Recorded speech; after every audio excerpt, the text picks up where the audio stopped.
সুপ্রিয় দর্শক, আসসালামু আলাইকুম। কেমন আছেন সবাই? আশা করছি যে যেখানে আছেন ভালো আছেন এবং সুস্থ আছেন। সবাইকে স্বাগতম জানাচ্ছি আমার আরেকটি নতুন এপিসোড দেখার জন্য। আমি আজকে আপনাদের সাথে শেয়ার করছি খুবই মজাদার এবং খুবই টেস্টি প্যারা সন্দেশ মিষ্টি। এটা খেতে কিন্তু অনেক টেস্টি। তাহলে চলুন শুরু করা যাক। প্রথমে আমি এখানে 1 কাপ চিনি নিয়ে নিয়েছি।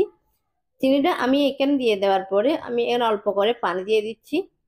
পানিটা নেড়ে চেড়ে চিনির সঙ্গে মিক্স করে নিচ্ছি। এখন চুলার ফ্লেমটা কিন্তু অন করে দিয়েছি।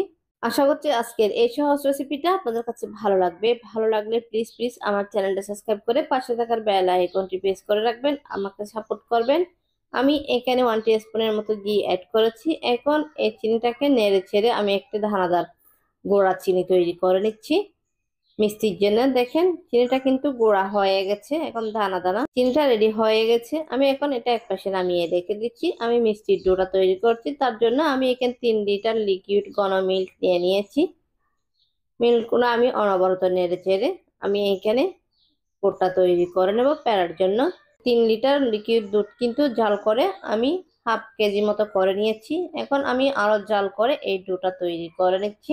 এই ডোটা কিন্তু প্রায় হয়ে আসছে। এখন আমি এখানে চিনি অ্যাড করে দিচ্ছি। মিষ্টিটা আপনাদের ইচ্ছে অনুযায়ী দিতে পারেন, বাড়িয়ে বা কমিয়ে। আমি আবারও নেড়ে ছেড়ে ঘন করে নিচ্ছি। এখন আমি 1 টিস্পুনের মতো ঘি অ্যাড করে দিচ্ছি। এই প্যারা সন্দেশটা তৈরি করা কিন্তু খুবই সহজ, খেতে কিন্তু অনেক টেস্টি। আমরা তো অনেক দাম দিয়ে কিন্তু দোকান থেকে কিনে খেয়ে থাকি। এইভাবে একবার হলে বাসায় ট্রাই করবেন, আশা করছি আপনাদের কাছে ভালো লাগবে।